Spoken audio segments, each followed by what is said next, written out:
ഒരു കാരണവശാലും അത് അംഗീകരിക്കാൻ കഴിയുന്ന ജാനകി എന്ന് പേരിട്ടാൽ രാജ്യത്ത് ആകാശം ഇടിഞ്ഞു വീഴും. അങ്ങനെയൊന്നുമില്ല. അങ്ങനെ അത് വളരെ തെറ്റായ നടപടിയാണ്. എന്ത് പറ്റി ഈ സെൻസർ ബോർഡ് എന്നാണ് എൻ്റെ ചോദ്യം. ജാനകി എന്ന് പേരിട്ടാൽ എന്താ കുഴപ്പം? എന്താണ് പ്രശ്നം? അപ്പോൾ ഇതൊക്കെ അധികാരത്തിൻ്റെ അഹങ്കാരമാണ് ഈ കാണിച്ചുകൊണ്ടിരിക്കുന്നത്, ധിക്കാരമാണ് കാണിച്ചുകൊണ്ടിരിക്കുന്നത്.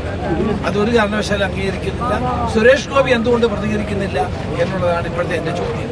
അദ്ദേഹം അഭിനയിച്ച സിനിമയാണ്, അദ്ദേഹം കൂടി അറിഞ്ഞാണ് ഈ പേരിട്ടത്. ഇപ്പൊ കേന്ദ്ര സെൻസർ ബോർഡ് അതിനെ മാറ്റാൻ ശ്രമിക്കുകയാണെങ്കിൽ അദ്ദേഹം അഭിപ്രായം പറയട്ടെ, മന്ത്രി തന്നെ അഭിപ്രായം പറയട്ടെ, നടൻ തന്നെ മുഖ്യ നടനായ അദ്ദേഹം തന്നെ മറുപടി പറയട്ടെ. തീർച്ചയായിട്ടും കേന്ദ്ര ഗവൺമെന്റ് ഫാസിസത്തിന്റെ വഴികളിലൂടെ സഞ്ചരിക്കുന്നു എന്നുള്ളതിന്റെ ഏറ്റവും വലിയ കാര്യമാണ്. അഭിപ്രായ സ്വാതന്ത്ര്യത്തെ കുച്ചുവിലങ്ങിടുക, ജനാധിപത്യ അവകാശങ്ങളെ ചവിട്ടിമതിക്കുക, വ്യക്തി സ്വാതന്ത്ര്യത്തെ ഇല്ലാതാക്കുക എന്നുള്ളതെല്ലാം ഈ ഗവൺമെന്റിന്റെ ഒരു നടപടിയാണ്.